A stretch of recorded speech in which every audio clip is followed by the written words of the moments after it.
speakers who follow to shine with their brilliance and passion, but I get to do the tough, boring stuff. Now, I'm doing this because, as you all know, the GCSB Bill, I'll call it the Bill for short, has been put forward as not really increasing the overall powers of the GCSB compared with the present law. And as you heard a moment ago on television last week, John Key tried to assure the public that it was, and I'm quoting, totally incorrect that the government effectively through GCSB will be able to wholesale spy on New Zealanders. Now, those claims are wrong and misleading, and I want to take you through the wholesale spying powers in the short time I have available. Now, in a nutshell, Mr. Key is wrong in law in claiming that New Zealanders have nothing to fear. He's wrong in his limited analysis, and he overlooks the fact that the statutory intelligence gathering powers of the GCSB are being expanded at the same time as the functions are. Now, there are three features, and I'm sorry if this is a bit dense, I do my best. There are three features that come together to bear out my claim that there's a major increase in spying powers here. One is the definition of infrastructure. The next is the increase in functions of the GCSB, and the third is the increased powers of collection of information gathering and interception. Now, the present Act limits the GCSB to gathering and analysis of foreign intelligence. That's defined the way you'd expect it to be defined, to be about the capabilities and activities of foreign organisations and foreign people. So the present Act contains a prohibition on spying to obtain intelligence from New Zealanders. Now, the bill abolishes the restraint on GCSB activities to foreign intelligence, and it confers three considerably expanded functions. And as to Mr. Key's denial that that's an expansion of power, I say this: if you start off with one limited function in the present Act, you abolish the limits and then replace it with three new functions. Isn't that an increase? I thought John Key was supposed to be good at numbers.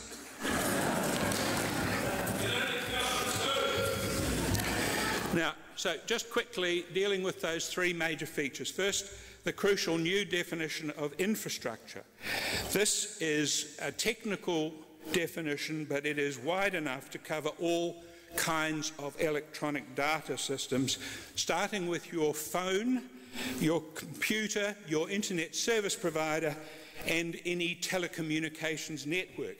So not only is an information infrastructure any one of those, it is also defined to include the content on each of those. Now, that's key. So it's not just going into the mechanics of it. The content is included in this definition of infrastructure, which plugs into the powers. So then you've got the three new functions. I'm only going to deal with the first two of these. First, there's new 8A, which would give the GCSB a much wider cyber security protection function. But they have intelligence gathering powers under this protection function. And on television, John Key compared this function to having a superior version of Norton antivirus. Yeah, right. How do I get to uninstall the GCSB from my computer?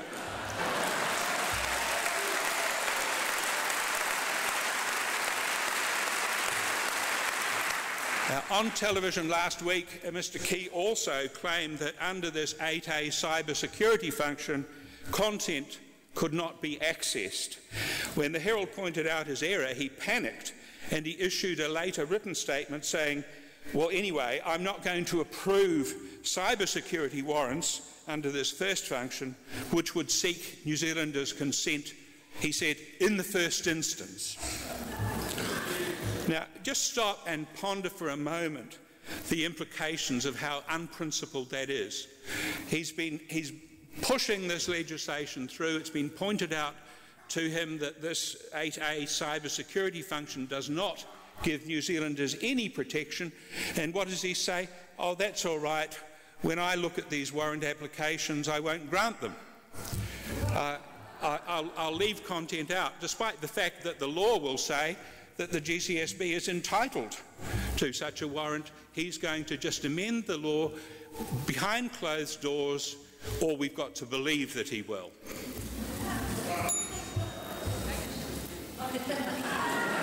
Is that a timekeeper? 1 minute to go. All right. Under 8B, there's a new intelligence gathering and analysis function which is to be conferred. This is very broadly worded because it plugs into the definition of infrastructure. But what I want you to understand about these functions is that they're not restricted to targeted intelligence gathering, that is to say, to wholesale spying on New Zealanders or anyone else. There are new powers, two new powers. One is called an interception warrant, which existed but is now widened, and there is a new access authorisation. Now, this can be granted to the GCSB, authorising the accessing of one or more specified information infrastructures or classes of infrastructure. So they can just specify, for example, they will intercept all communications, content included, coming from a particular overseas country or on a particular server. So, and what's more, when and if the bill becomes law, the GCSB does not have to make out any particular threat to national security to get a warrant.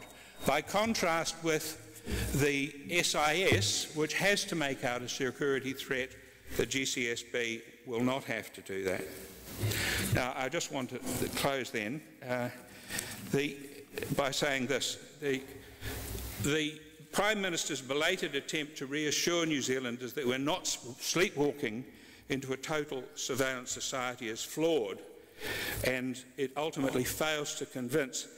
John Key may well, you may think, care about the kind of economy he wants to leave behind when he finally departs office, but the sad fact is that he does not care about the kind of society the rest of us will be landed with.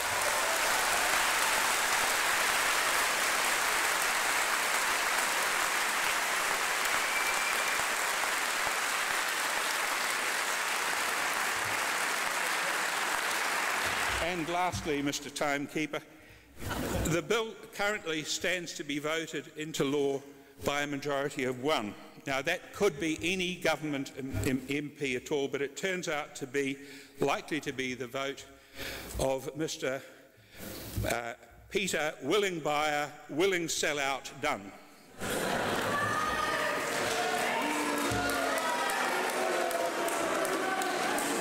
Now, this is a travesty. The entire process stinks to high heaven.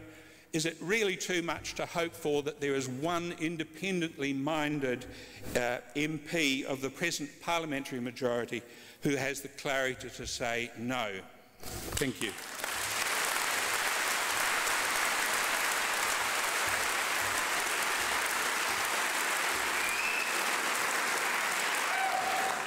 I'm right and you're wrong is fine for 5-year-olds and popes.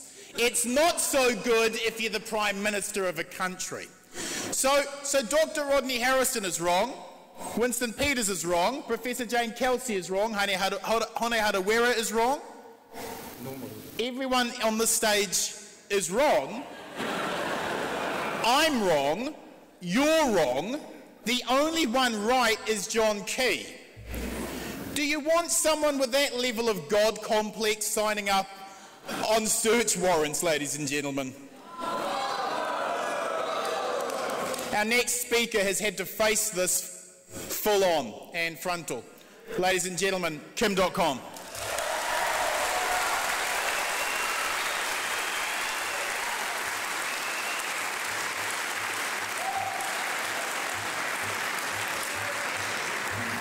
Thank you all very much. Can you hear me well? So you're all part of a giant Hollywood experiment. It's the first real-time spy thriller in history.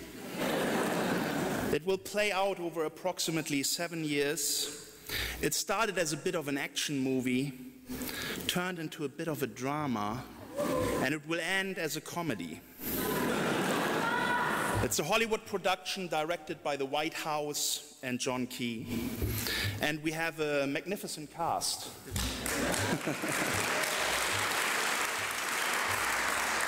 Let me share a little story with you about how I found out that I was spied on, which led to everything that followed, including us being here.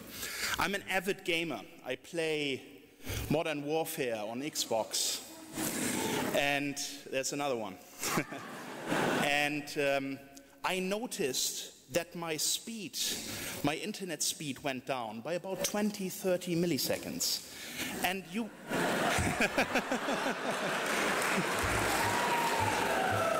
And a normal internet user would never ever identify that, but me being a gamer and a competitive gamer, I noticed it.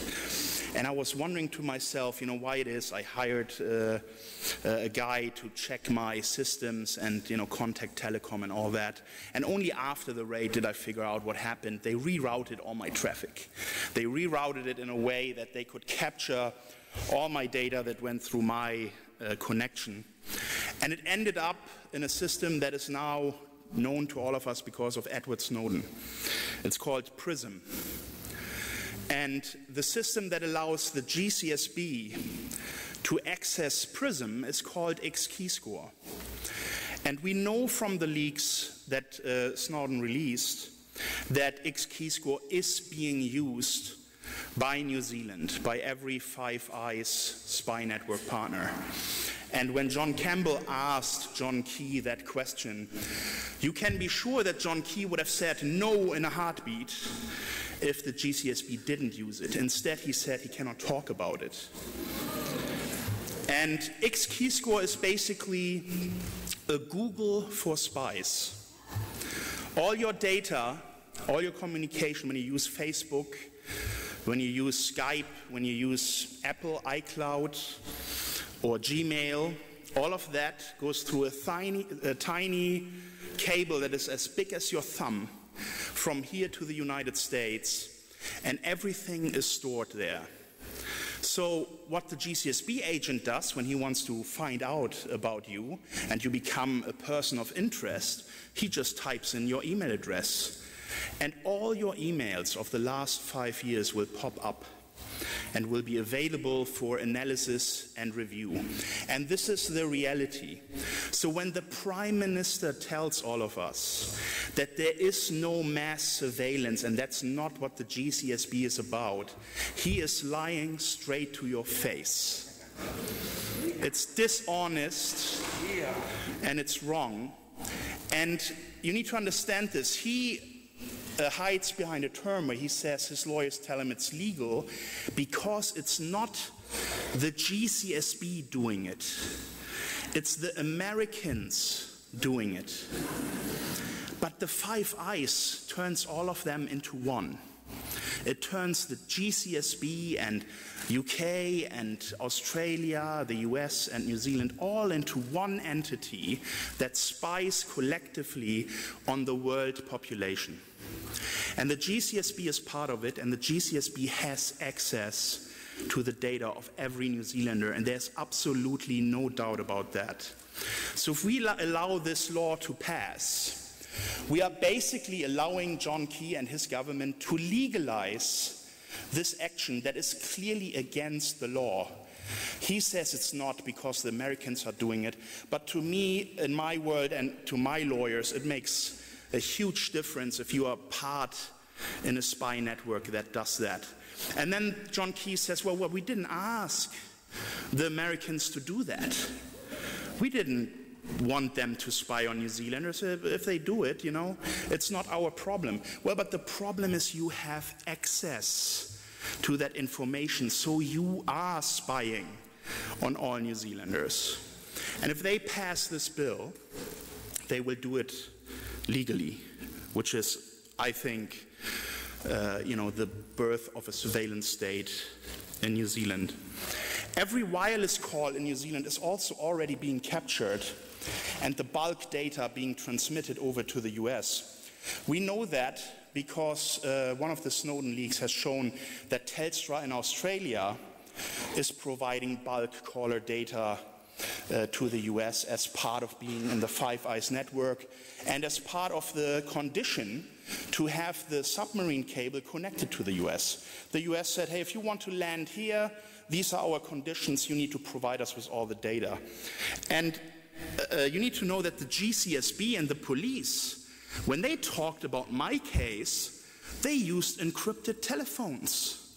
They didn't use normal mobile phones. We know that because of discovery in our court case. And if they feel that on their own domestic network they need to switch to encrypted telephones, it tells you quite a lot. They know that every call is already being monitored. Now, when John Key went to Campbell Live, he said something that I found quite incredible, and I quote, "If GCSB decided to listen to all calls and read all text messages of every New Zealander, it would take 130,000 staff and it would cost $6.6 billion. Now, what a nonsense that is. The reality is they capture all calls, they turn the calls into text with advanced software that can, recognize what you say. They then have an algorithm with keywords that runs over all that text to identify the things that they are looking for.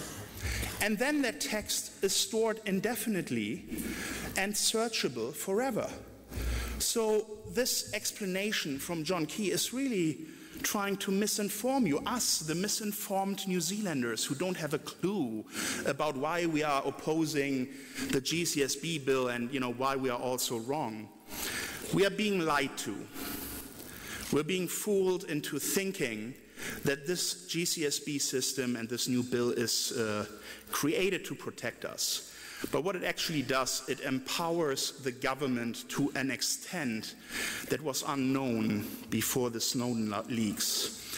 And at this time, when the world is waking up to this wrong, this breach of our basic human rights, we have a Prime Minister in New Zealand who thinks he can just push this through with one vote, with so many people against it, the vast majority of New Zealanders against it.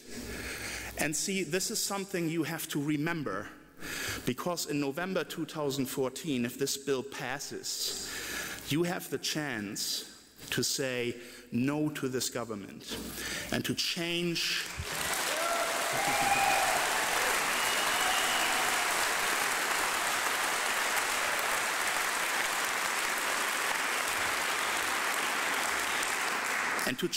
what they are going to put in place tomorrow, because I think it will pass, unless there is a brave national MP who is not following John Key blindly into disaster, because there are more Snowden leaks to come out. There is my case against the GCSB in court, which is going to function as an independent inquiry. And a lot of things will come out about more illegal spying, about the cover-up. And when all of that happens, national MPs need to be sure that people in New Zealand will remember what John Key has done, and they will judge him for that, and they will cast their vote accordingly in November 2014. Thank you.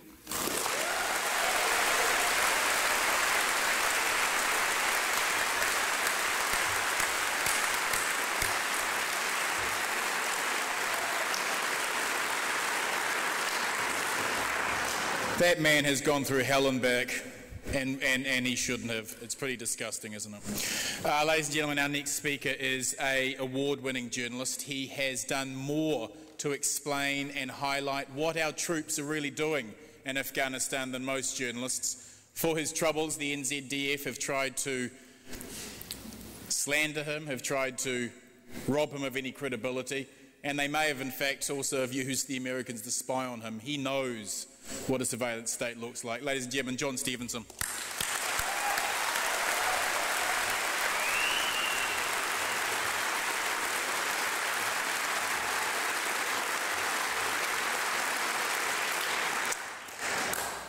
Well, I'm not a politician, so I'll leave the politics to the politicians, and I'm not going to try and give you a legal analysis of the GCSB bill. There are other people like Rodney here who are far better placed to do that than me. But what I'd like to tell you about is my experience as a working journalist, because I think it offers some insights into why caution might be in order when it comes to introducing new spying legislation. I've been reporting on issues and events associated with the so-called war on terrorism since the attacks of 11 September 2001. Part of that reporting has seen me, like my colleague Nicky, looking into what New Zealand's role really has been in the war on terrorism.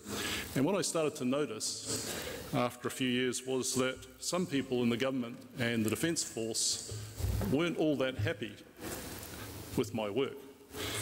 First there were murmurs, discontent, grumbles, and that extended to rumours, bad-mouthing, and occasionally to complaints, none of them sustained.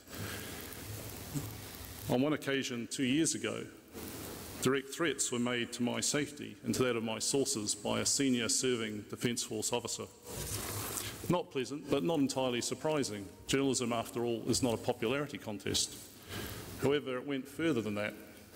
That same officer who threatened me openly boasted to me that he had information about my movements. He knew when I was coming and going from New Zealand. He knew, he said, when I was in Afghanistan. And evidence in a recent defamation action I was involved with last month confirmed that the Defence Force did indeed know when I was arriving in Afghanistan, and it confirmed that they'd been monitoring my movements there rather closely. How did they do that? We don't yet know all the facts, but what we do know, thanks to a recent story in the Sunday Star Times, was that the Defence Force asked its allies in Afghanistan to provide them with copies of my telephone metadata, presumably so that they could get a clearer picture of where I was and who I was speaking to.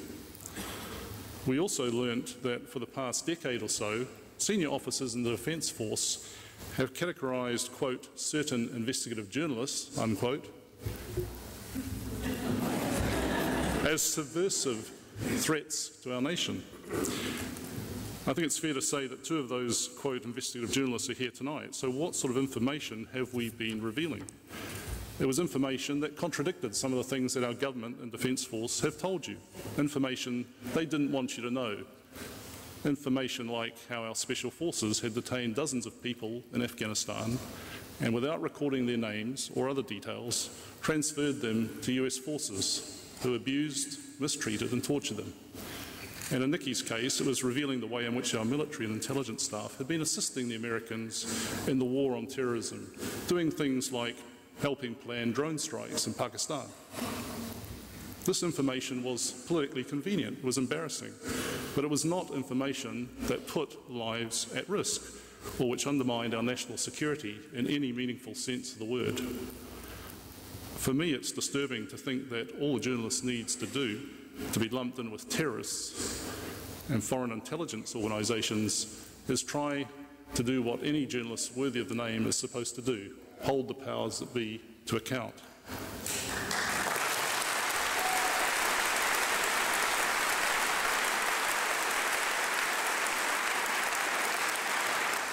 And it made me wonder, what might this document that revealed journalists as, quote, subversives, unquote, what might this document tell us about the mindset of our security and intelligence officials if this is the sort of mindset prevailing in the upper echelons of the Defence Force?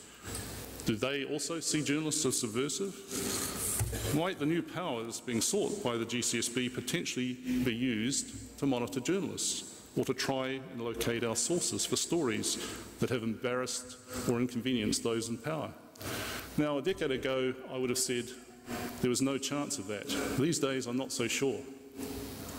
On some interpretations of the GCS bill, and again, I'm not an expert, but it seems clear that an unnecessarily wide range of information can be gathered from a wide range of people for a wide range of reasons and stored, analysed and shared with agencies here and abroad.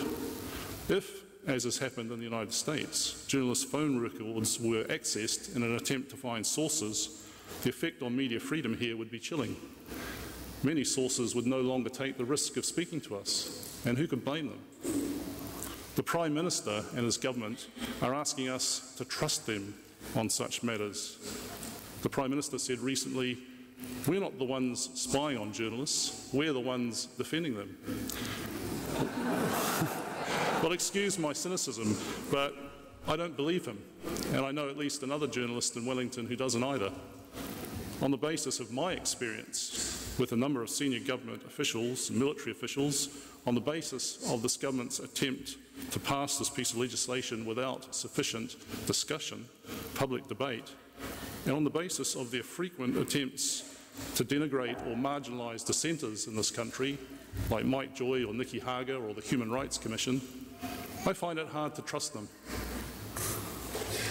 My view, for what it's worth, is that we need a thorough, transparent and impartial review of the work of our security and intelligence agencies and of our Defence Force before any new legislation is passed.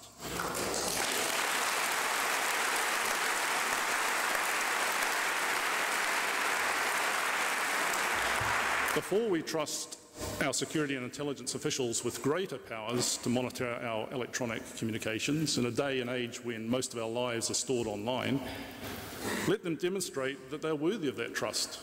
Let them explain to us what they did and are continuing to do in the so-called war on terrorism and how they used the powers they were given after the war on terrorism began. Let them outline in detail the threats that justify these new provisions and not insult us by lazy references to Al-Qaeda and weapons of mass destruction. We've heard that line before.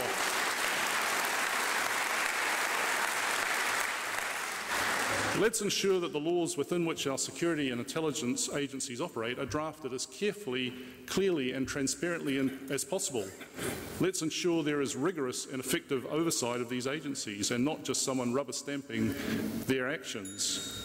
There are good men and women in our Defence Force, there's no question about that, and one would like to say the same for our intelligence agencies, but let us ensure that their skills and commitment are not misused.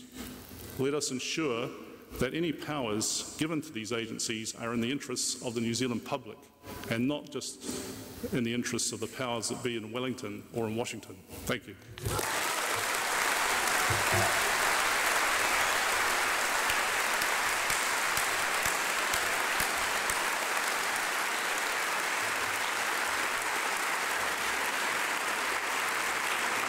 Brothers and sisters, we are blessed and lucky to have journalists like Jon Stephenson who are prepared to speak truth to power. We don't have it often, but when we do, we should celebrate it.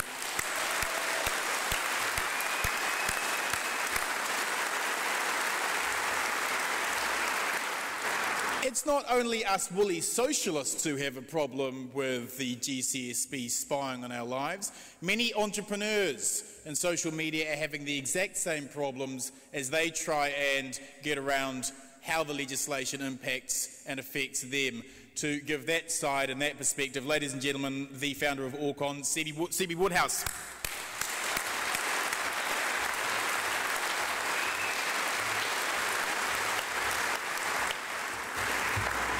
Ladies and gentlemen, do you know what the most successful television commercial was of all time? No. I'll paint a picture. This commercial was so powerful that it was only shown on television just one time in the United States Super Bowl. A single time, and yet decades later people remember it. The reason it was so powerful is its imagery contained imagery going back to the times of narcissism and oppression. And the advertisement was 1984 by Apple, and it showed scenes of an oppressive society and an athlete then throwing a hammer through the screen of Big Brother. And at the end of the commercial it says, on January 24, Apple will release the Macintosh, and you'll see why 1984 won't become George Orwell's 1984. Think different. And you see, Steve Jobs and Steve Wozniak had a dream that computers were going to free us from, oppression. They were going to free us to, the common man, instead of computers being hard to use, instead of not having a graphical user interface, they were going to enable it for anyone, journalists, to write stories and produce documents and a whole range of things. And they have, and that dream has come true. So if you haven't read 1984, you should.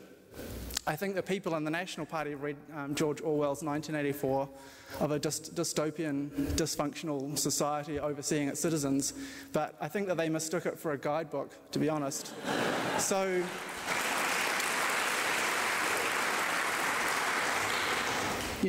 we're lucky that in 1984, George Orwell's vision, so prescient, didn't come to pass, and that Steve Jobs and Steve Wozniak's vision did come to pass, and that computers have freed us and they've done so many things for us. But things are changing, and for the worse. And what we must hope is that 2014 doesn't become 1984 just 30 years too late. So what was New Zealand doing in 1984? Well, we were electing David Lange as Prime Minister at the very same time, and we were protesting against nuclear weapons in this country. And when I started researching the first that New Zealand has done, I choked up. And I choke up now because we are a country of innovators. We were first to ban nuclear weapons. We were first to give women the vote.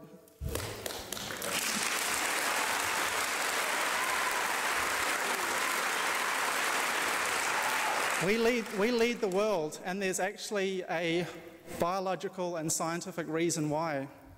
You see, there's a biological phenomenon called, forgot the name, it's embarrassing, punctuated equilibrium, thank you, brain. And punctuated equilibrium basically says that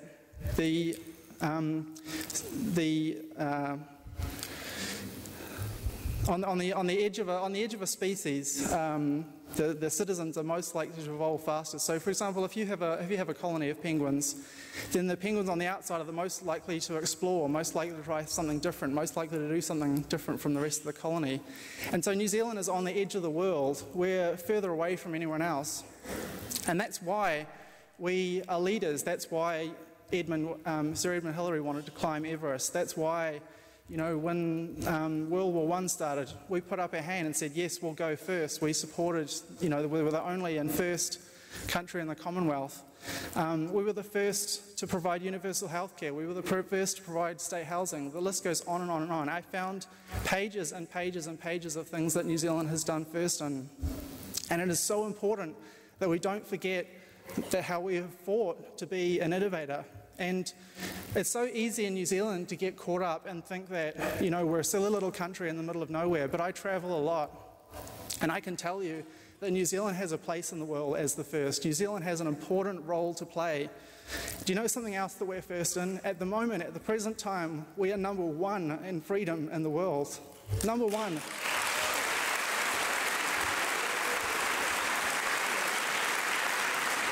But we will lose that tomorrow. We will lose that, guarantee you, because, and the thing that is terrifying, if you can think that New Zealand is the freest country in the world, what is it like for the other 200 plus countries? The freest country in the world is going to bring in this this legislation which is going to spy on the population. What are the other 200 countries? Well, there's only 40% of the world's countries even have the ability to vote or any kind of democracy. 60% of the countries don't have that option at all.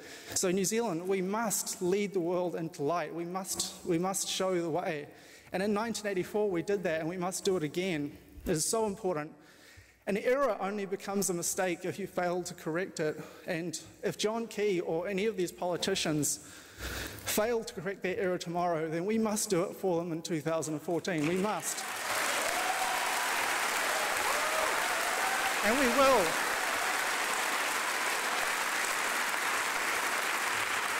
We absolutely will.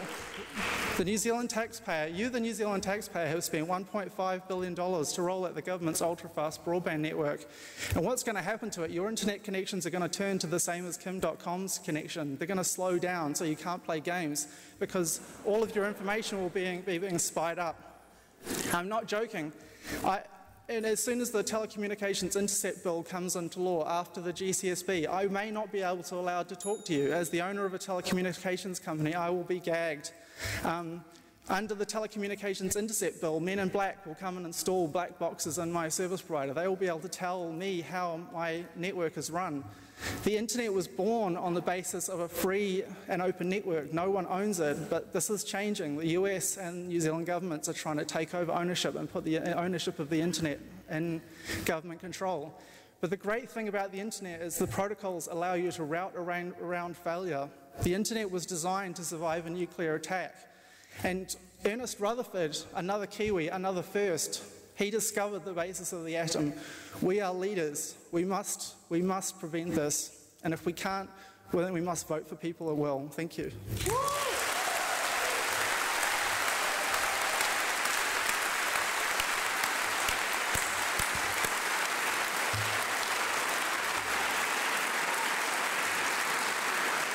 I just got a text message from John Campbell. His results are in for his poll. 89% against.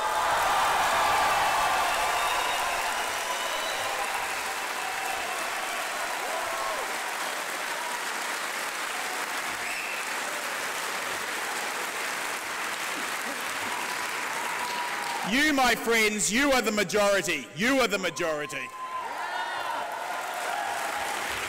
One of the dirtiest elements of this bill is it turns our intelligence apparatus away from national security to economic security. Well, whose economics, ladies and gentlemen?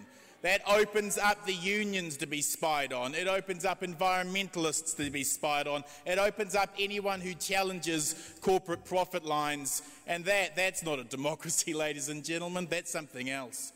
Helen Kelly from the CTU, ladies and gentlemen.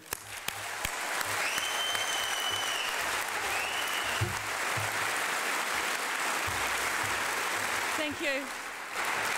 Kia ora koutou, it's fantastic to see you all here tonight.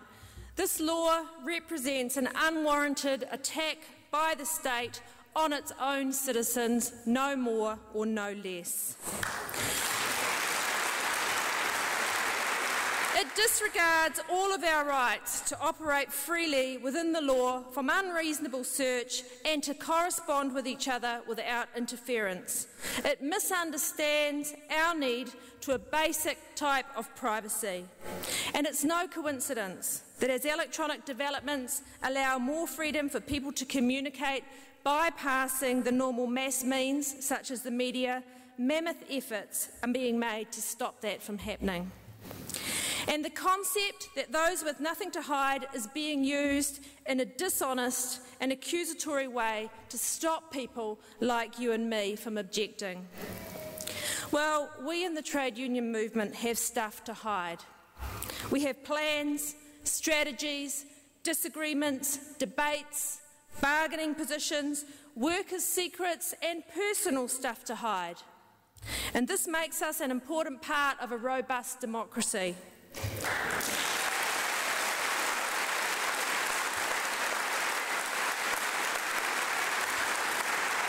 And the state's job is not to attack us in doing that work, but to protect us and allow us to do it.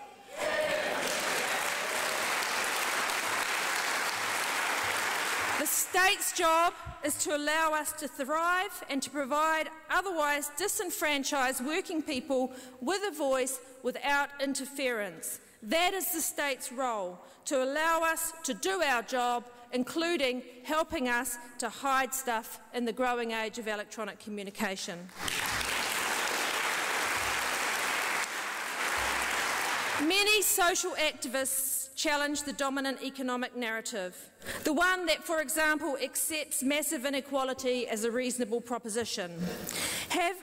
Being spied on, we're no doubt being spied on already, but this bill explicitly provides for it, provided the Prime Minister considers our work against the economic interests.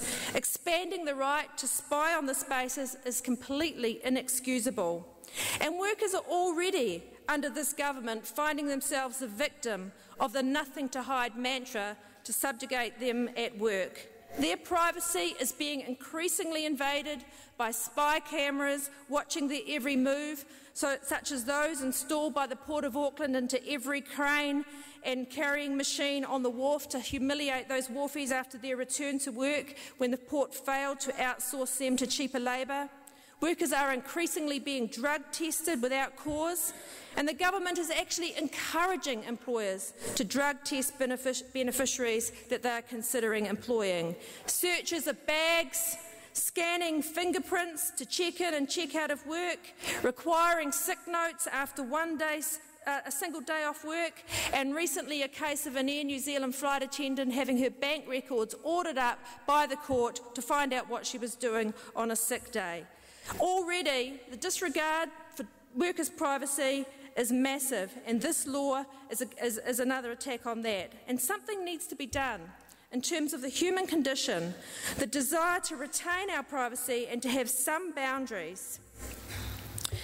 Already the autonomy of workers is being degraded, and it's designed to humiliate workers and remind them where they are in the chain of importance. And now this. An attack on all of us, an attack of all of our privacy, from a government that wants us to live in fear of each other rather than in hope of things better.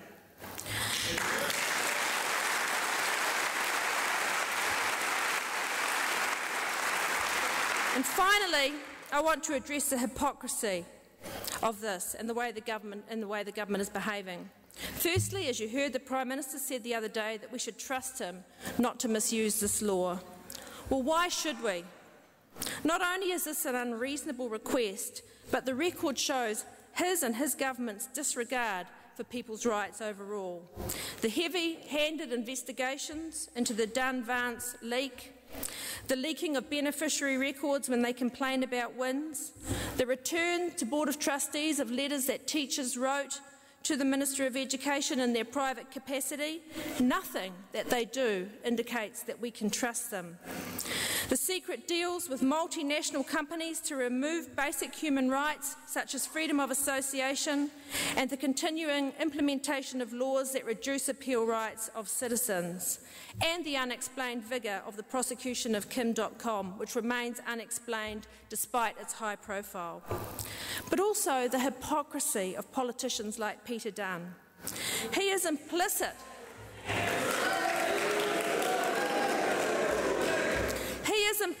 in laws that remove human rights left, right and centre, and then he asserts that he has a right to privacy and somehow his emails should be sacrosanct.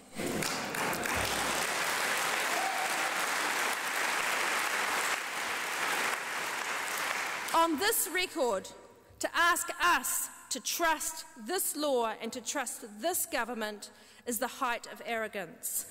Like you, we are furious about this law change, as much as for what it represents as for what it will do.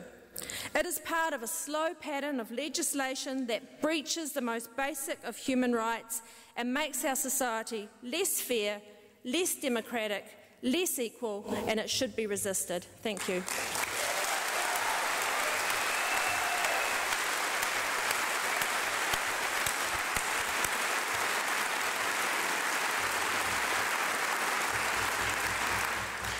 That woman needs to be in Parliament, brothers and sisters. That would, yeah? Yeah.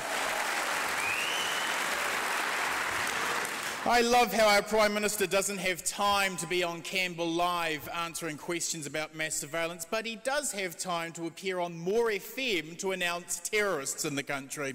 I don't wish to be sarcastic towards Cyan Gaza in the morning, wonderful as they are, but I'm not sure if they're well coped for in being able to counter a Prime Minister telling them that Al-Qaeda terrorists are in the country. Try that on Kim Hill, Mr. Key. Go on.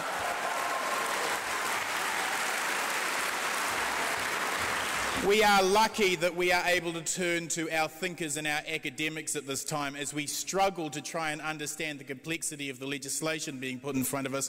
One such academic has made an entire life journey of speaking truth to power. Ladies and gentlemen, please welcome to the stage Professor Jane Kelsey.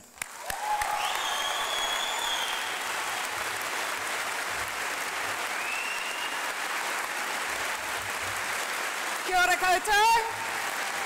Are you magnificent? Tonight I want to focus, I'm going to be a bit of a lawyer. It's my day job. I want to focus on one aspect of the bill in particular, Section 8C, which involves the GCSB giving assistance to the police, the Defence Force and the SIS. The Sunday Star Times in its editorial last weekend, and isn't it great that the media has got it, said, quote, "That section seems to give the Bureau open slather to do what it wants on behalf of the other agencies. Section 8C can bite whoever it likes and allows the GCSB to access our mobile networks and to collect all our phone calls, texts and data." Now, we're supposed to not worry about that because the police or the SIS need warrants to do that. Well, those who know anything about the Urewera raids and the cases that follow know how easily interception warrants are granted by judges, and that even when they're granted, the police exceed the terms of those warrants because it's common practice to do so. Indeed, and I can say this because I have seen the evidence, none of you know how broad the sweep was in that case, and you would be horrified to know how many people were caught in that web. That's the police. If we move on to the SIS, the warrants are even worse. Under the SIS Act, its functions are to obtain, correlate and evaluate intelligence relevant to security and to communicate that intelligence to such persons and in such manner as the Director believes to be in the interests of security. So what is this beast called security? Section 2 of the Act, as it was amended in the late 1990s, includes the protection of New Zealand from activities within or relating to New Zealand that impact adversely on New Zealand's international well-being or on New Zealand's economic well-being. So a basis for an SIS warrant is that you or I are engaged in activities that are deemed by those who issue these warrants to be contrary to the international well-being or economic well-being of New Zealand. Now, if that's not an empty box into which Prime Minister Key and his cronies can put anything they want, I don't know what is. Now, let me link this to the particular campaign that I've been working on at present to stop the conclusion of a mega deal called the Trans-Pacific Partnership Agreement, which is driven by and for the US and its corporations. And I want to highlight two connections. The first is that the government believes the TPPA is in New Zealand's national interest, and so I have no doubt that Mr Grosser and Mr Key and others believe that our attempts to stop it are impacting adversely on New Zealand's economic well-being. We are therefore open slather for an SIS warrant. Now, many of you will also know that they insist on keeping their side of these negotiations secret, at the same time as they desperately want to know what we're doing to try to stop them. But it's not only the SIS that can get a warrant. Under the GCSB bill, the GCSB will be spying on all of our international colleagues who are working on this international campaign. You will know that we had leaked chapters. Leaked chapters come from somewhere inside and somewhere around the world. They want to know where those came from, who they came from, how we analysed it. They want to know whether there are going to be any more. They will want to know if we are talking to negotiators of other countries that might be pursuing interests different from New Zealand's, aka Fonterra. They will want to know whether we are advising any other negotiators in other countries or indeed any other lobbies about what New Zealand's position's likely to be, so they are forearmed in trying to bat back some of the more offensive demands from our end. This is a major problem not just for us, but for those who work in other countries for whom doing this work is high risk. There are security laws, including in the US, that can get some of those working on these issues into serious trouble. But the second aspect of this agreement is that it will extend the laws that are available to be able to spy through the networks. Now, in the beginning of these negotiations, we tended to view the likes of Google and Yahoo and Facebook as our friends, as opposed to Hollywood and Microsoft and co, who were the bad guys. Well, they're still the bad guys, but since it was revealed that the others have now been working to assist the National Security Agency to digitally eavesdrop through the PRISM project, they are not our friends either. So we've been looking more closely at what they have been doing. What they say they want through this Trans-Pacific Partnership Agreement and their lobbying group called the Internet Association is a single set of rules for a global digital information marketplace that has no impediments or offline barriers, by which they mean data protections, privacy laws, civil liberties, anything else that is going to get in the way of their commercial marketplace, because they have effectively reduced us as users of their technologies to, quote Deutsche Welle, depersonalised buying and selling of individuals as if we are online chattels. But having established that network, what they do is make themselves a convenient one-stop shopping space for the NSA and other security agencies, including the GCSB. And so what they are seeking in the Trans-Pacific Partnership Agreement is an extension of the rules that are available to them, where if we try to put impediments in their way, not only can the US sue our government, but those mega companies can sue our governments and seek massive damages because we have had the effrontery to try to protect our rights to determine our future.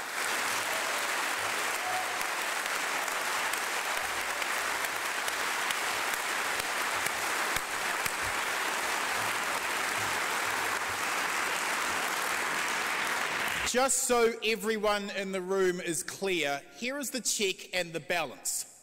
John Key checks it, hands it over to the guy he appoints, he ticks it off, and then they hand it over to his old school chum to carry out. That's the check and the balance, ladies and gentlemen. That's not a check and balance, it's barely a check. Bloggers are facing the wrath of governments around the world, and our next speaker is a blogger. She is an Indigenous rights activist. Ladies and gentlemen, Marama Davidson.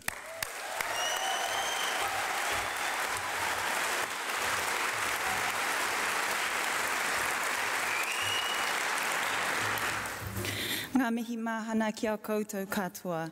He mokopuna hau no ngā iwi o Ngāti Porau, ngā puhi, te rarawa hoki. Nō reira, tēnā koutou katoa. Kia ora everyone, my name is Marama Davidson and I am speaking tonight as a social justice advocate who also happens to be a Māori woman and a mother.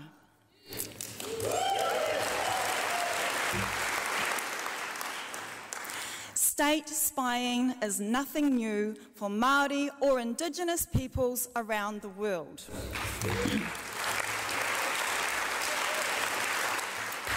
The way that state spying powers have been used to trample on innocent people around the world has always been an injustice. This threat to our privacy and democratic freedoms did not just start today. Other groups often targeted by state surveillance include environmental groups, human rights and social justice activists, peace activists, those fighting for independence from oppressive rule, and certainly Indigenous rights groups.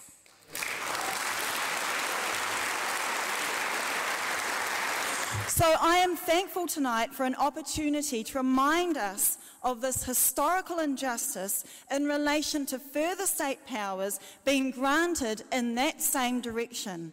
I urge all New Zealanders to consider that this abuse has never been good, and it won't be good for any of us now as the tentacles of power extend their reach over more of us. Some of the laws that we already have, never mind any new ones being proposed, are an offence to the rule of law in every way that they have been enacted when it comes to targeting groups. The Tohunga Suppression Act 1907 and the Suppression of Rebellion Act 1863 were made arbitrarily and to smooth colonial oppression over Maori. In 2007, the Terrorism Suppression Amendment Act was passed post-Operation 8, as the wonderful Jane has alluded to, where the police acted unlawfully, unjustifiably and unreasonably during those armed raids. They impacted on innocent children and whānau in Urewera. The GCSB Bill is just more of the same rush legislation and should not be seen in isolation of the ongoing smearing of particular groups, communities and organisations. Continuing with this colonial history in the GCSB debate, Dr. Leonie Pihama reminds us of the shameful invasion of Parihaka in 1881. Her ancestors were branded rebels, land stolen to advance colonial invasion, and people unlawfully imprisoned for seeking justice. Te Whiti o Rongomai, Tohu Kākahi, and the families of the Parihaka community faced whatever the equivalent monitoring and surveillance of the day was then, despite their peaceful actions and intentions. It is too easy to dismiss the historical blight as just that. But unjustified targeting, monitoring and surveillance has continued to today. This very hall you are all sitting in right now is on the land of Ngāti Whātua and the mana whenua iwi of Tāmaki Makaurau. Bastion Point Takaparafo is in itself a glaring point of legislative harassment. We recall people in our living memory also, such as Māori leaders Sid and Hannah Jackson, who suffered ongoing harassment from government. Today there are too many of our social justice fighters who have been subject to unfair and discriminatory state surveillance. As a country, we have not stood next to them and demanded the return of their democratic freedoms, but I'm mighty glad we are all here now.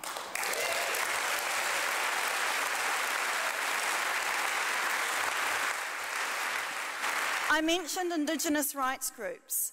As the global market economy seeks power, TPPA, over the planet resources, the uprising of Indigenous peoples around the world becomes so important. As custodians of land and water, Indigenous people, alongside environmental groups and just concerned citizens, are seeking an end to the unsustainable exploitation of our living systems and to have their sovereignty affirmed. In doing this, we are affording protection to the planet for all peoples.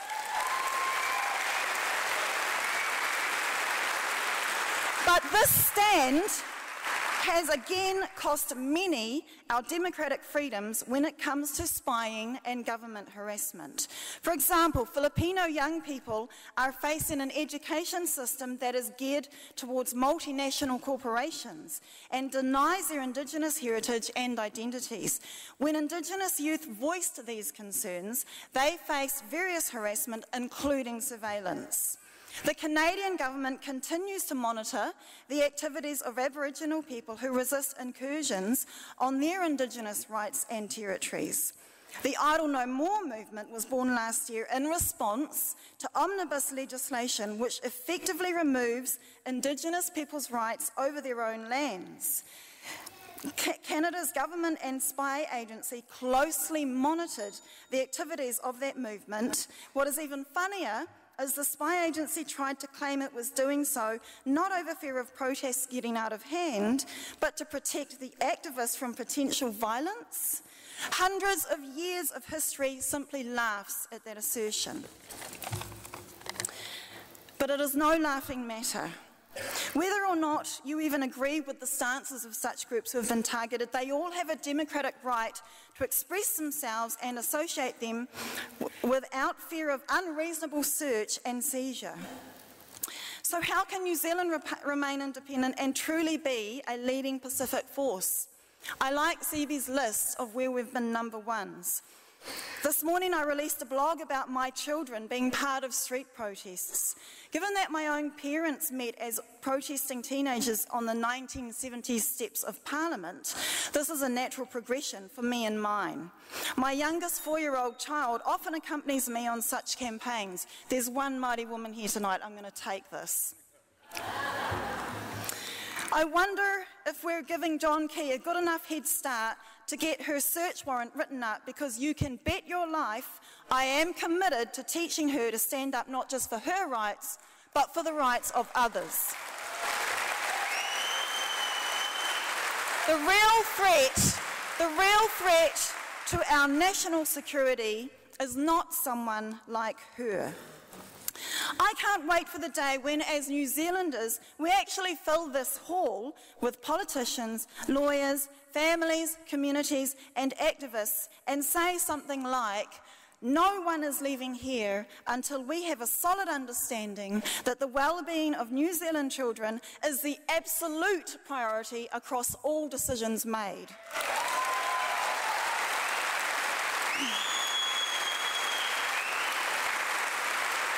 I'm getting there. We could become actual leaders of the world if we were to resolve the issue of rights instead of jumping to spy on everyone. We could be true protectors of the security of our nation if we stopped with the assault on our democratic freedoms for a start. If we were to show the planet we are assisting the global change that is needed for stronger communities and supporting families to be the best contributors they can be, this would hold us in good stead. There are legacies for our children waiting to be manifested by us, but our leadership is bland and not courageous at all. It is the current leadership that is the biggest threat to our national security. Thank you.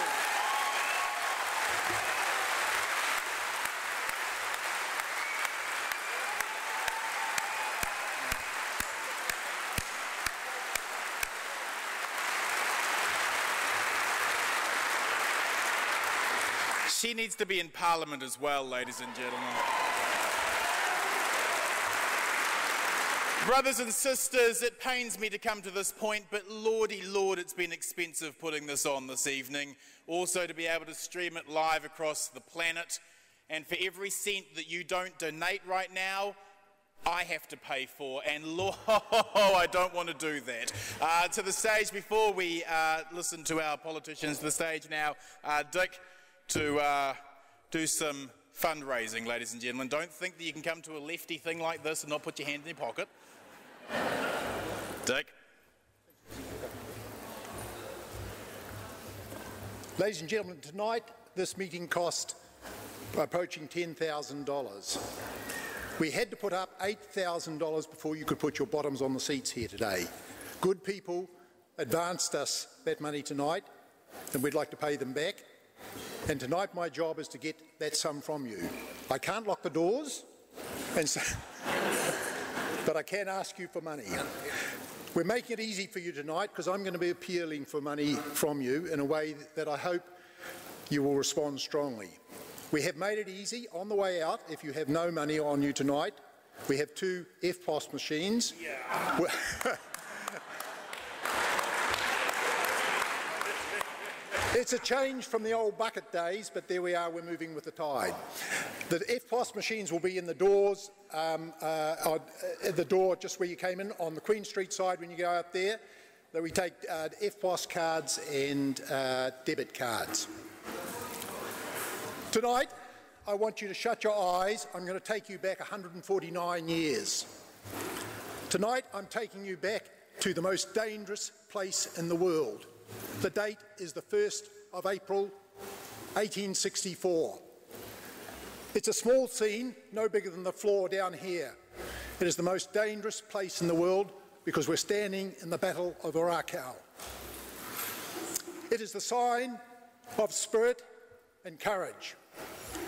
Maori number under 300, including 20 women. Most are Tainui, but some warriors have come over from Tūhoi. Are there any Tūhoi in the hall tonight? Kia ora Tūhoi. It's the third day of the battle. The Maori have no ammunition, they have no water, and they have no food. The British, in their brave way, send forward young ensign, which is what we call a young officer, and he waves the white flag and he says, General Gilmore is very proud of you. He calls on you to surrender.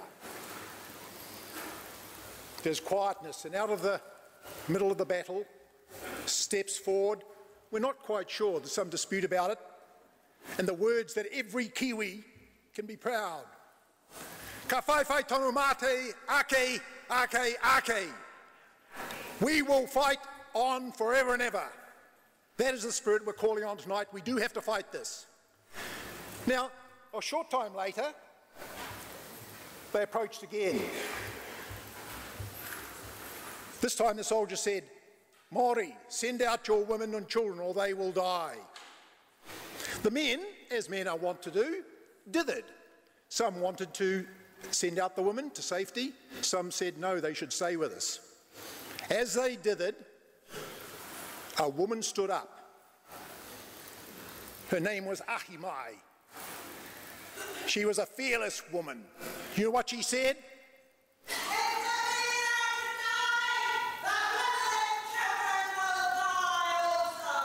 That is the spirit that we call on tonight, the spirit of resistance. We must resist tonight. Now, in the weekend, I went to see a woman. She's 91. She has been through depression. She's been through war. She saw her husband go to war. She couldn't be here tonight because she's on a walker, as many women are. She said, I want you to make a challenge tonight. And she said, I want you to hold up a $100 note. And she says, I want you to ask if there's a woman in the meeting tonight who will match that tonight with another $100 note. That woman was my mother. My father would have been here, but he passed on. He was a serviceman. Is there a woman here tonight who will give me $100 to match this one from my mother? One woman. Can I have a bucket to this woman, please? Can we have a big hand for that?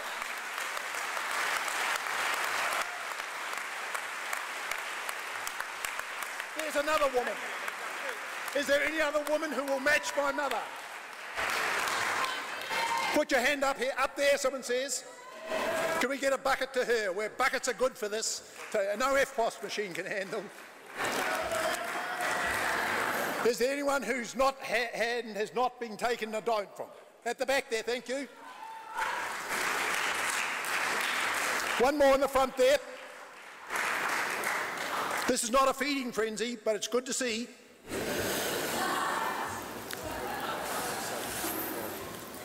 Have we got all the $100 notes? By gee, if John Key was standing here as a banker, he'd wet himself to see those. Have we got all the notes? Excellent. Behind me are sitting four politicians we'll hear from, and it's important we do because they represent us. Winston, David, Russel and Honi. I'm not going to turn around and ask them for $100 to match them, but I'm going to say, should they match my mother tonight?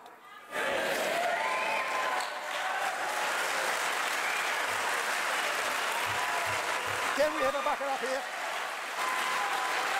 Brian, can we have a bucket up here?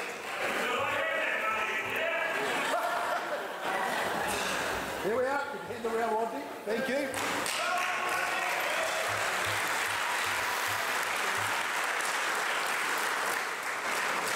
Take it from me, the pain has just started. I want someone tonight to give me a $50 note.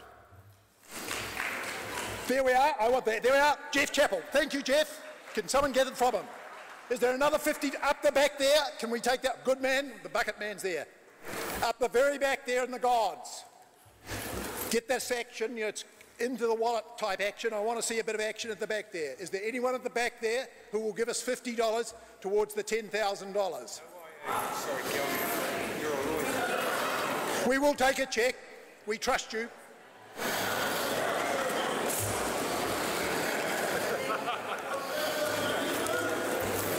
When you came in here tonight, you'll find there's a bit of paper sitting on your seat. It's got the details on one side of how to give money if you haven't got any with you. Yep. We have a $20 here tonight. I need someone who will give me a $20 tonight. Someone here can put up a $20. Put your hand up now and we'll go around and give them. Good, yep, good, excellent. There was over, there's 3 over here. They're rushing. Get that bucket there. We don't want to take time in the meeting. We do have to pay. Rodney was suggesting they could auction Winston's IOU. Okay. Do you have an IOU? Yes, the Winston Peters IOU. Okay. We'll take that.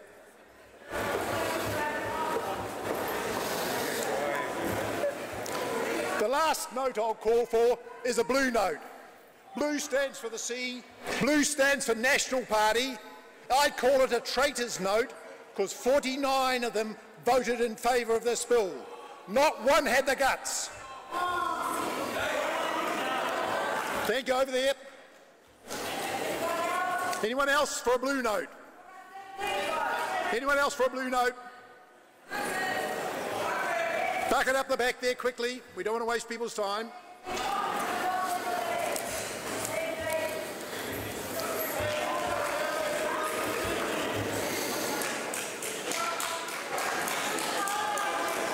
Good. We'll just let the bucket people finish off. Okay, we'll put the buckets in the hall on the way out for the smaller money. We don't want to take any more time in the meeting. You've come to hear the speakers. Thank you. We've been very lucky and gracious for Kim.com to suggest he'll cover whatever. So we will take that and move on. Thank you so much for the donations, ladies and gentlemen.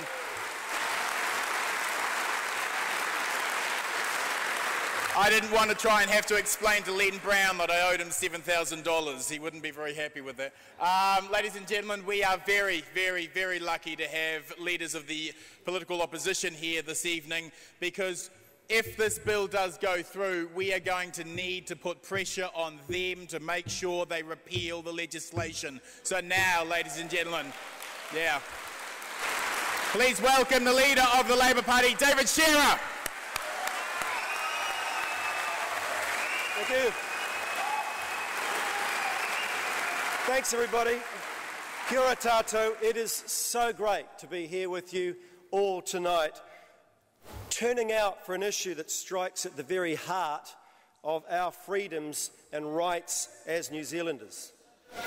Let me start by saying, in case you've missed it, that we in Labour oppose this bill utterly.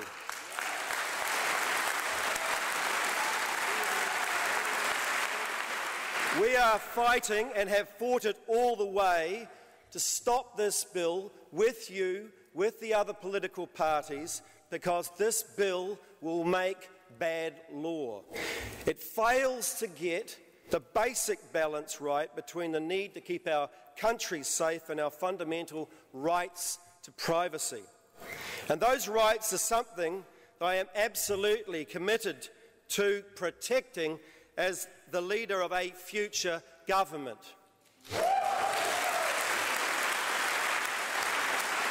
Because some people might say this issue doesn't matter to New Zealanders. In fact, there was a poll about 4 months ago that said that 32% of New Zealanders said they had full trust, only 32% of New Zealanders said they had full trust in our intelligence agencies. We'll have to revise that in light of John Campbell's latest poll.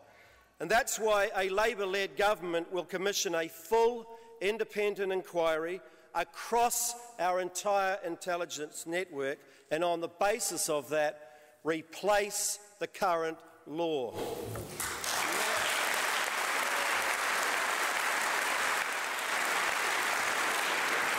We need to restore that trust that people have, And this review should not be just about the GCSB.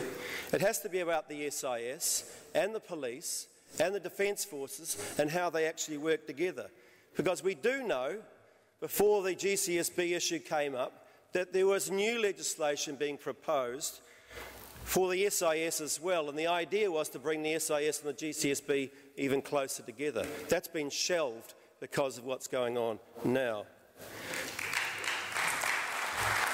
So we will work with the other political parties, including those here, and it's been a privilege to work with them over the last few months, to set the terms of reference for that inquiry, and we will talk to you to make sure that we have the right changes made for this law in the future. This government isn't listening. It's ramming this bill through not because any urgent changes are actually needed, but because it wants to get this issue off the political agenda. You know, I actually asked John Key if he had any evidence that New Zealand would be at risk if his legislation wasn't rushed through. Would there be a greater threat somehow without this bill? And he couldn't come up with a case for why these changes are so urgent. This bill has been rushed through, put together in an ad hoc, Mickey Mouse way, that even the Prime Minister is unsure about what it'll actually do. One day he said that the new law won't let our spies look at the content of New Zealanders' emails. The next day he writes a letter to the Herald saying, quote, actually they will be able to do that, but I'll put a stop to it by putting conditions in the warrant I give the GCSB. It's just a matter of trust, really, isn't it? Hey, she'll be right, it'll be okay. Well, if that's the case, why not put it in the legislation?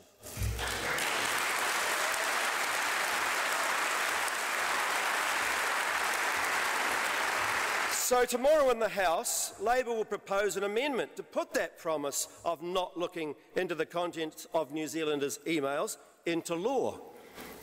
And we'll see if Mr Key stands by his word and supports it. Because the whole trust thing hasn't worked out that well so far.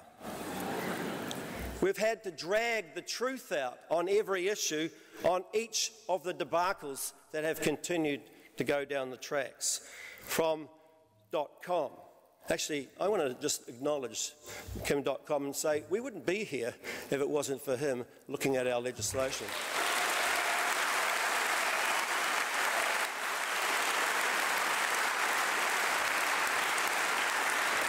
From Dotcom, from appointing your mate as the head of the GCSB to illegal spying to snooping around in journalists' emails, it took weeks and weeks until we got to the bottom in each of those cases of what was going on. Now, New Zealanders deserve much better than that. They need to know that there's a proper oversight of our intelligence agencies, and right now, too much power lies in one person's hands. The Prime Minister appoints the head of the GCSB, currently his mate. The Prime Minister heads the committee overseeing the agency, sets the agenda of that committee and has the casting vote. So during the inquiry we had, I asked, because he was, the proposal was that the GCSB was going to be helping out the SIS, the police and the Defence Forces. Perhaps we could hear from the police and the SIS about exactly what they were going to be doing, why they needed the GCSB. That was refused. It was voted down by the committee. So you can see what sort of role that committee has. But the Prime Minister also appoints the Commissioner of Warrants, who issues the spying warrants, appoints the agency's watchdog, the Inspector General. There's nobody else providing the checks and balances, and that is utterly unacceptable.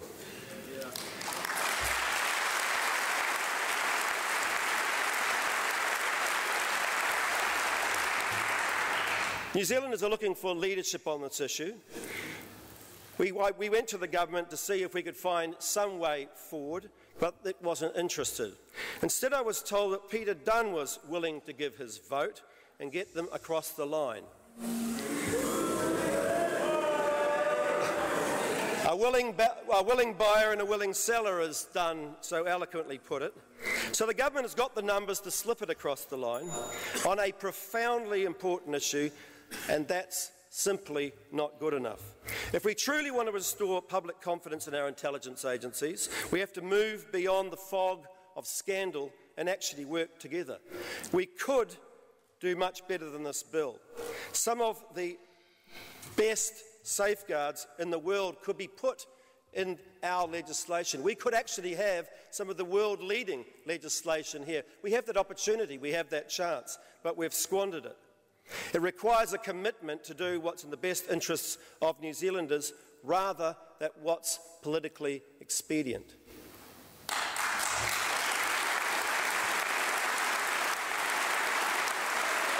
Labor will provide that commitment, and that's the promise I bring to you tonight. Thank you very much.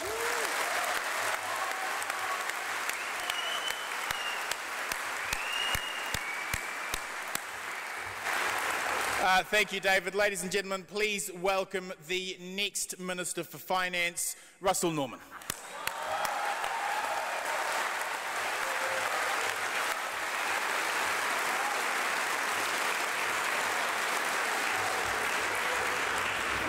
Tēnā koutou katoa, it's fantastic to be here, and may I acknowledge the organisers of this fantastic public meeting. What a great job you've done.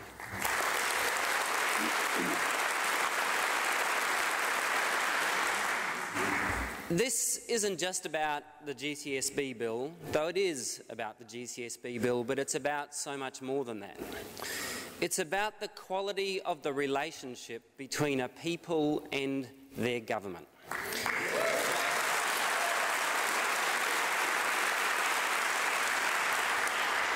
A people should not live in fear of their government.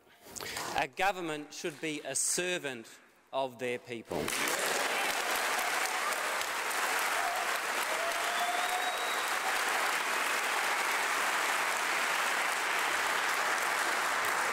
We can make government once again a servant of the people. Together we will and can make history. This is about the quality of our relationships with each other. How can we have proper human relationships with each other if we have no private space in which we can communicate honestly our opinions to each other without living in fear that those communications could be intercepted and used against us? How can we have proper human relationships?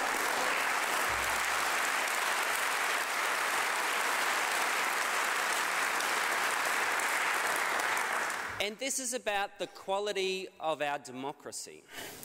Democracy is not just a popularity contest once every 3 years. Vladimir Putin can run one of them. Democracy is about some fundamental rights like the freedom of expression, the right to live free from state surveillance. Democracy is more than just voting once every 3 years, Mr. Key.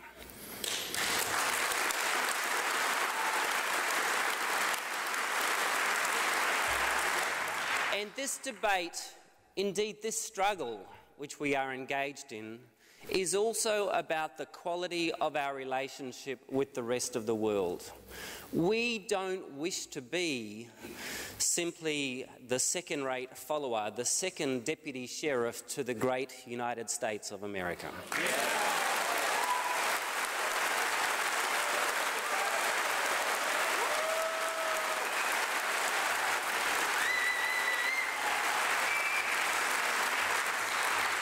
When Hollywood says we don't like Mr. Dotcom to the US government, and the US government says to Mr. John Key, well, we don't therefore like Dotcom either, Mr. John Key's answer should not be, you want me to jump?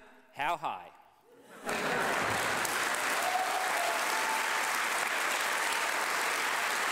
We want to have an independent foreign policy. We want to be a respected country in the world. We want to be a nation state known for its beliefs and its values.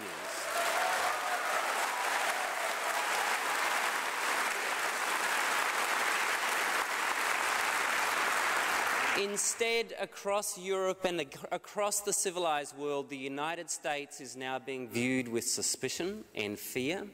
And as a member of the Five Eyes network, we are now being seen as part of that.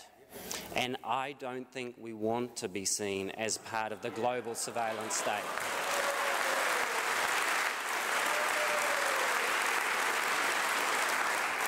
The reason we can have this meeting here tonight is because those who came before us fought for our democratic rights and our democratic freedoms. That is the only reason that we can have this meeting here tonight. And I think we need to acknowledge the people that have come before us.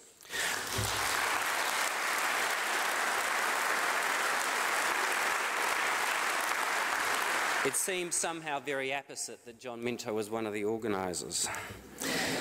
But these democratic rights and freedoms that we have that go back centuries, these democratic rights and freedoms were not given as a charity by those who had power to the people. They were taken. They were taken by people just like you. They were taken by people who stood up for something and had their voice heard. So tonight, what I would ask of you is that we don't know what's going to happen this week in the House. Maybe, we'll get lucky and find that amongst those 59 National Party members of Parliament, one of them has a conscience. You never know. But whatever happens tonight, remember the democratic rights and freedoms that you have right now are a result of the people that came before you and before us and fought for those democratic rights and freedoms. And our job here tonight and over the next year is to play our part in the chain of history and make sure we restore our basic democratic rights and freedoms and overturn this bloody law.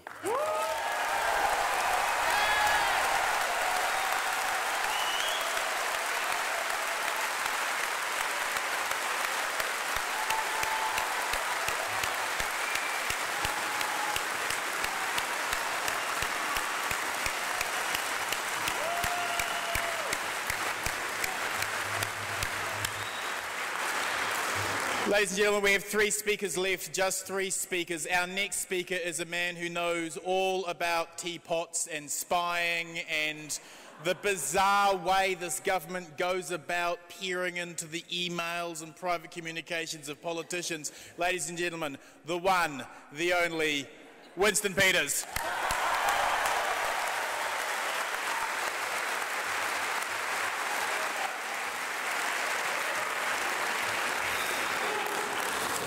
Kia ora, tēnā koutou katoa, and good evening. Thanks to Jon Minto and those people who have organised this evening, and for you to have come out tonight and for the chance to speak to you about a very critical issue for our country. The issue we face is not whether we have security agencies or not. New Zealanders are, after all, realists. They know we live in an imperfect, often evil world. We need to have security agencies such as the GCSB. We need leadership on these issues of national security that we can trust. And to ensure that we get that trust, we first need laws that we can trust.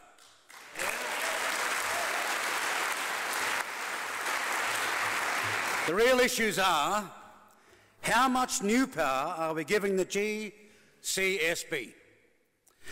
Second, how do we have effective oversight of that agency? And third, how do we avoid relying on one person, the Prime Minister, to safeguard our civil liberties?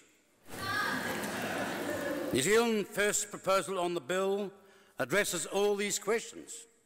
When the legislation came up, we took the Prime Minister at his word, as did my colleagues behind me.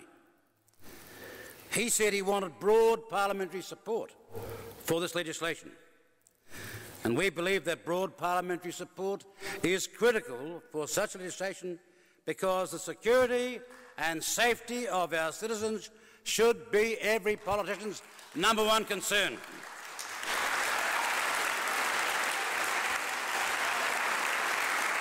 We have all offered a constructive way forward for a robust, workable, oversight of this law and the GCSB.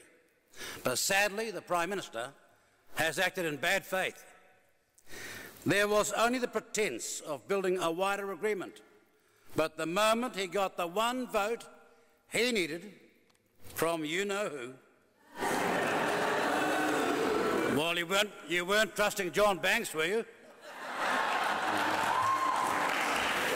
Once he got the one vote and it was a done deal, any thought of seeking broader parliamentary support vanished. And the tragedy is that despite the fact that a lot of these people went through Auckland Law School, not one national MP has dissented from the current GCSB bill. Not one MP. Now, George Orwell had a phrase for that: groupthink. They're telling the country, if you're not with us, you're against us. If you've got something to hide,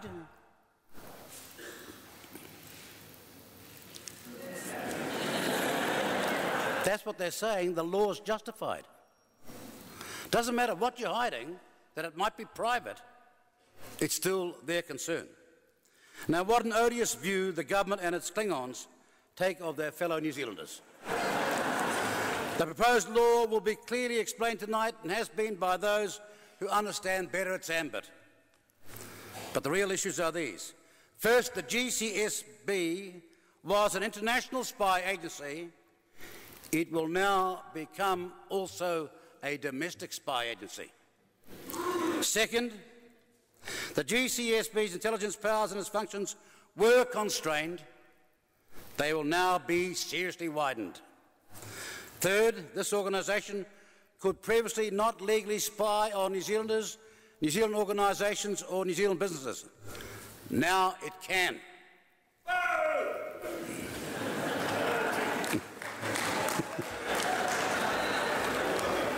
Fourth, under existing law, all manner of domestic information data is off limits for the GCSB. Now it is not. And fifth, today a warrant-seeking agency has to explain the particular or general threat to national security posed by an individual. Now, if accessing metadata, no such explanation is required. And sixth, no such explanation is required if private communicating parties should have contemplated that their communication could be accessed by a third party. This sounds complex, but in fact, it reads like an excuse for hacking, let alone an out-of-control security agency. What's worryingly clear, though, ladies and gentlemen, is that Mr. Key does not understand the law that he's talking about.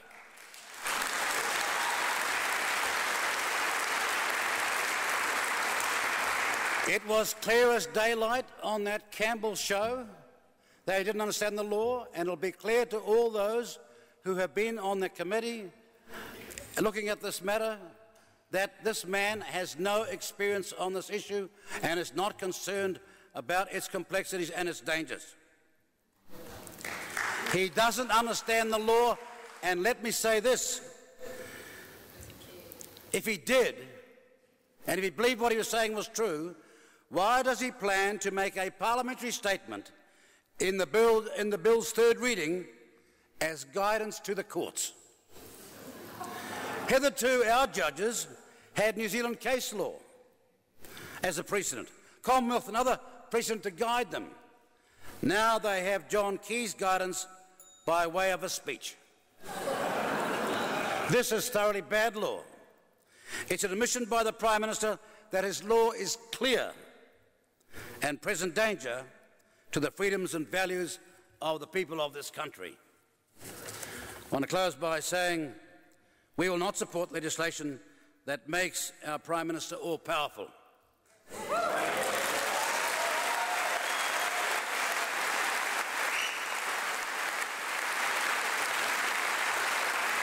Even if you thought John Key was as trustworthy, benign, and as beneficent as Mother Teresa, You'd be mad to put so much unbridled power into the hands of one person who has such a flimsy understanding of hard-fought civil liberties.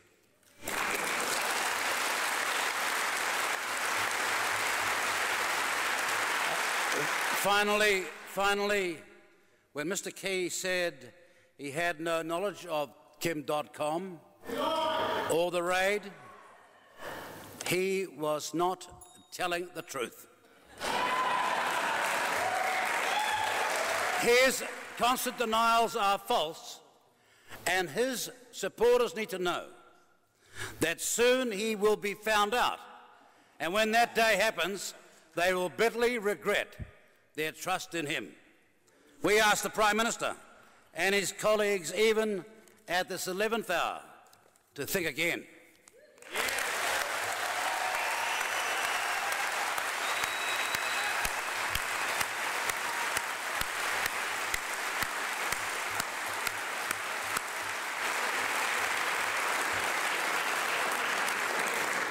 Our next speaker, the GCSB, are actually launching a satellite specially for him.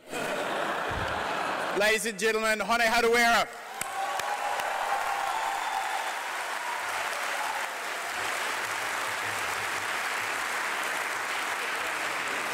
Don't start the bell yet. Just before I get started, I notice people are getting a bit restless. Could I just ask everybody, please, just to stand up for a second? Ka pai. Now, turn towards me, or those of you, just turn towards me, and let's have a bit of a stretch.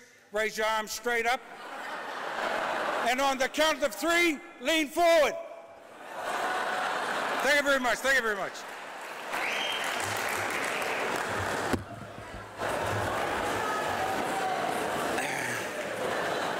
Kia ora mai anō rā tātou katoa. Kia ora tātou e huitai nei, roto i tēnei whare rangatira o tāmaki makaurau, tēnā koutou, kia ora tātou katoa.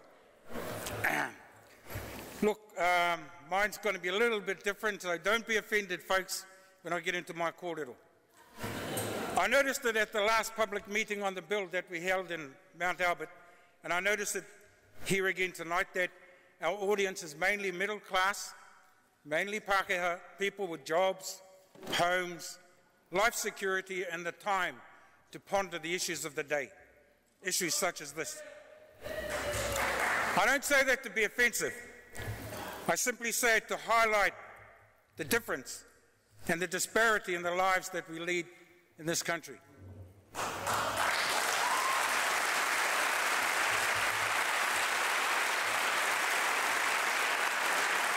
Because regardless of whether people are Maori, Pasifika, Pākehā, or of any other ethnic origin, poor people, hungry people, people without jobs, people without security, beneficiaries, just don't have the time or the inclination or the energy to worry about things like global spy networks and the gathering of metadata.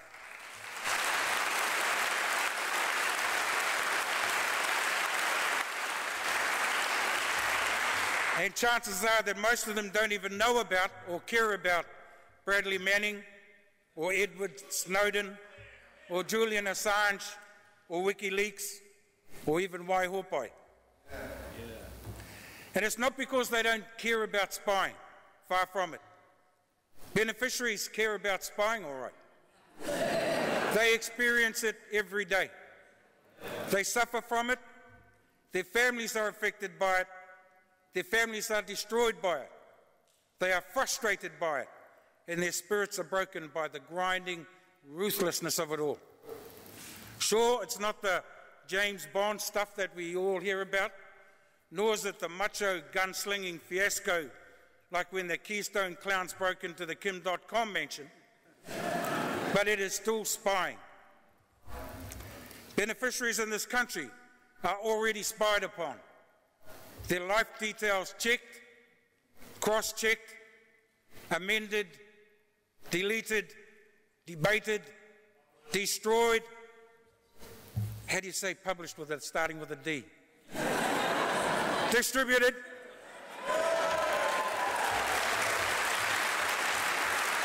and dehumanised without their knowledge and without their consent by a network of computers run by Work and Income, Housing New Zealand, the Accident Compensation Commission, Child, Youth and Family, Inland Revenue, the Justice Department, the Department of Corrections, the police, and no doubt a few other departments and agencies I've forgotten to list.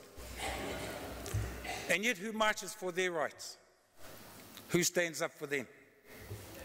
How many Queen's Councils, Rodney, New Zealanders of the Year, law professors, human rights advocates, political leaders, or even New Zealand residents of German extraction will stand up for the rights of the poor and the downtrodden right here in Aotearoa?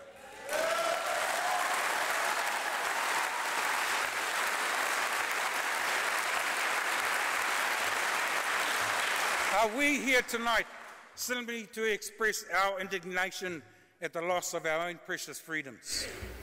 I will happily stand alongside all those around the country who oppose moves to expand government's capacity to spy on its own citizens. But let me gently remind those of us comfortable enough to be upset by such moves that those moves began some time ago, and that many of you gathered here tonight may have harumphed with righteous indignation and possibly even nodded in support when those laws were passed to allow our own government to intrude upon and to spy into the lives of our fellow citizens. This is something that affects us all. Just over 32 years ago, I attended a heart meeting just after the New Zealand police had bludgeoned many of our friends at Molesworth Street in Wellington. When I was asked to join with everyone else in condemning the actions of the police, I said I was sorry for those who'd been hurt. But in a way, I was kind of glad that Middle New Zealand was finally feeling what Maori and Pacific Island people had been feeling for decades.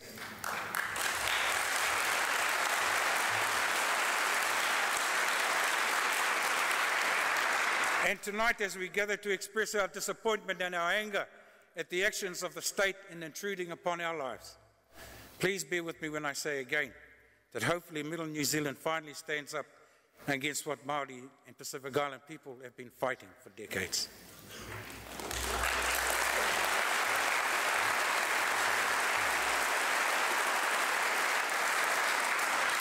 In 1981, we stood together, united by the view that a blow to the freedom of anyone is a blow to the freedom of us all. Now, I can tell by a number of the greybeards out there tonight, there's quite a few of you who are here tonight. It's the same thing. It is the same thing. Apartheid over there, racism over here. GSB and the global spy network and its impacts on us here, right here in Aotearoa. As we stand here united in our opposition to the GCSB Bill and in our commitment to rolling back this vicious piece of legislation, I hope that unity lasts until we roll back every piece of legislation that criminalises people for daring to try to survive in a deeply unequal world.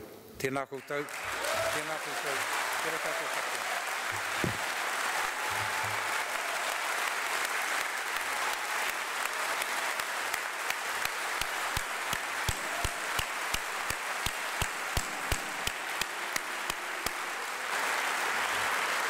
Our last speaker tonight, ladies and gentlemen, is someone who has spoke truth to power many, many times. He has done more as a journalist to strip away the secrecy and the lies of what our government does in our name than probably any other journalist in modern history. Ladies and gentlemen, Nicky Hagar.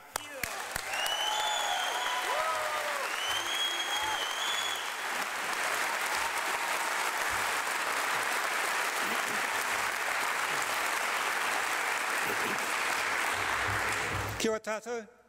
Congratulations on being here tonight. I'm really glad to be here too.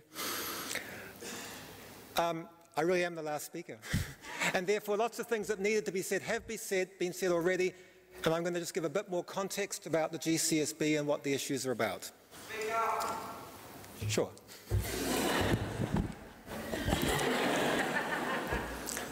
So I said, I'm going to give you some context. I'm going to give you some, because some things have been said that needed to be said already, I'm going to give some more context about the GCSB and what the bigger, wider issues. So, setting aside for a moment the issue of spying on New Zealanders, I want to say about what the GCSB does most of the time, because it mostly spies on other countries. It mostly spies on other countries, and the large part of its work is not spying for New Zealand, it's spying for the United States, and all that work that it does is never even seen by New Zealanders. It is in effect like an outpost of the NSA in the South Pacific, even though they'd never like people to say this. It's a very strange and a very un-New Zealand kind of organisation, the most un-New Zealand organisation that we have in our whole government sector. And I want to give you some examples of this, because the main reason why we should be worrying about the GCSB is for other people, not ourselves, actually. In the 1950s and 60s, it was in the deep of the Cold War, and it was spying mainly on Russia, spied on China. In the 1980s, it was hoping the British spy on Argentina, it was hoping the British spy on Egypt. It continued to spy on China. We spied on France, we spied on Vietnam and the Philippines, South Africa and many more other countries for the US during the 1980s. In the 2000s, we'd moved into helping to spy on the Spanish-speaking countries of Latin America. Why? We'd already moved into spying on Iran, you can guess why. And after September 11, GCSB officers have been flying away on regular shifts to work out of the US headquarters in Afghanistan, alongside their military-trained colleagues, to spy on the enemy, except not the enemy that New Zealanders were told about, to help kill them with raids and bombs and drones in Pakistan and Afghanistan. And of course, what this means is that if you think that New Zealand's interests and foreign policies and values are identical to that of the United States and Britain, then this seems like a good idea. But if our interests aren't exactly the same, then years after we stop being a colony, acting like a colony which still does the work of these countries is a very strange place for New Zealand to be.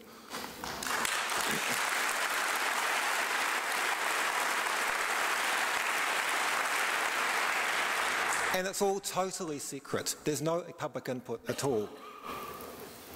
And so it's very important that we have this controversy going on now, because this is a rare opportunity for us to be not just thinking about the GCSB bill, but thinking about the GCSB. Now, the other thing I want to say is about, lots has been said, I want to say a little bit about spying on New Zealanders. I want to talk about how far and how wide it's gone, but also how far and how wide it hasn't gone first. And I say this because there will be people, when this bill passes, whenever legislation is passed which is too wide and too poorly thought out, and it's too secret what they're doing, and there's not enough controls, and the wrong people are making the decisions, there will be people targeted, like you've been hearing about tonight, who are the wrong people who don't deserve it to be victims. There will be casualties of this piece of legislation when it goes through the way it does, which it looks like it will do. But also, I'm in the position where I get contacted by large numbers of people who worry that they're being spied on because they hear about things like this. And one of the really sad things about having unnecessary spy laws and unnecessary powers is that they don't just create real harm, they create much more widespread fear. And so the thing I wanted to say tonight, even though it sounds a little bit counter to the meeting, is that most people in this room are not going to be spied on by the GCSB, and most people out through society. And there will be, but part of us trying to reduce the harm and the hurt of something like this is not to spread unnecessary fears, because they attack people's sense of self and their confidence and their ability to be involved in politics.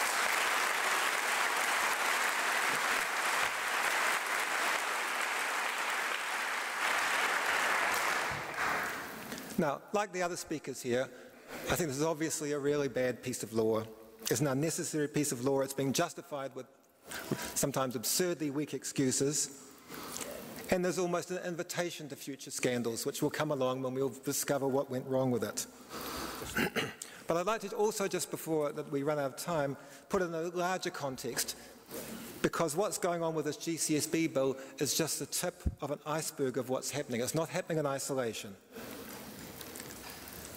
What we're really talking about is that we've moved into the digital age. We've moved into a time where people live much more of their lives online. They store their lives online. They communicate online. Compared to using a telephone a generation ago, people's privacy and their selves are vastly more exposed than they were in the past. And at the same time as people have exposed themselves more, digital technology has given previously unimaginable powers to intrude into that. And it doesn't matter whether you swipe your card in the supermarket because you think you're going to save some money and it registers what you bought and who you are every time you do that, or whether it's the GCSB or things in between. There's been a huge growth in the ability of people to have their lives surveilled. And then on top of that, on top of different kinds of mass surveillance tools which have come out, we've had the war on terror, which allowed a vast expansion in resources. The GCSB doubled in size. Its overseas allies more than did that. And just like the American intelligence agencies, which moved from spying on the Russians to spying on Americans, surprise, surprise, we discovered that the same thing had happened here, that they moved those great big Cold War resources to use against domestic targets as well. So that's the context in which we see what's going on. And it's all happened invisibly and secretly. And the GCSB bill, we should realise, is not the end of the world and the only issue on it. It's like a jump on a curve which has been going up and up over the last couple of decades. And that's my main message for tonight, is that whether or not they pass this bill, which they probably will in the next few days, and I'm nearly finished, that can't be the end of the fight. In fact, bringing the GCSB into the light and having the attention on it has to be the beginning of ongoing action. And there's one other thing which we should feel inspired about at the moment, and this is another tremendous part of the digital age, and that's the WikiLeaks example. And that's the example which is going to keep... This is the example... This is the idea that one of the ways that ordinary people can control centralisation and excesses and abuses of power is by leaking information, by fighting back in that way. And what Edward Snowden is doing at the moment is something that just doesn't happen every year. It doesn't even happen every decade. He is exactly the right person at exactly the right point in our history who's illuminating something incredibly important. And the energy which we have built up in New Zealand about the GCSB bill, combined with Edward Snowden sitting in his house hidden in Moscow now, is the perfect opportunity for us to change things. And so I would argue this is the time not to be despairing if the GCSB bill goes through, but to be setting up new internet privacy organisations in New Zealand and to be working together and to be looking at that broader picture and to start to change it. And I feel optimistic about this because I believe that my basis of my life is, I believe that if people, ordinary people, know about things, then they will care about them and they will work to change them. If you don't feel as optimistic as me, look around this room, please look around the room and see how many people there are here with you, and keep caring and keep working to change it. Thank you.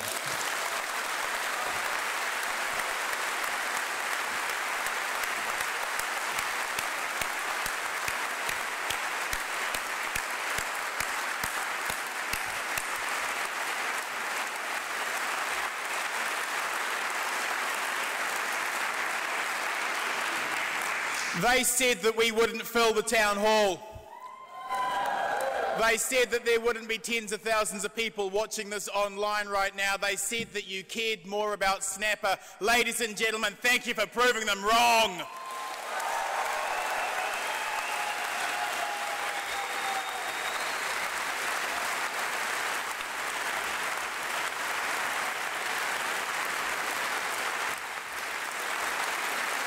Show John Key that we are not as easily led, and we will not go quietly into the darkness of a surveillance state. Ladies and gentlemen, thank you very much. Vote the bastards out.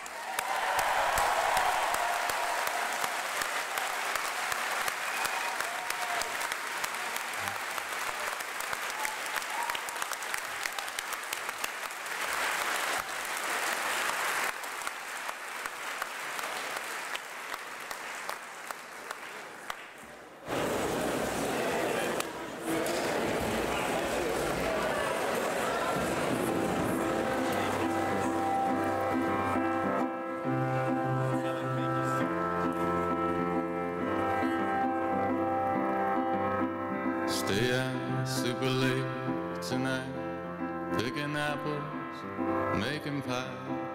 Put a little something in our lemonade and take it with us. We're half awake in a fake empire. We're half awake in a fake empire. Tiptoe through our shiny city with our diamond slippers on. Do our gay ballet nights, bluebirds on our shoulders. We're half awake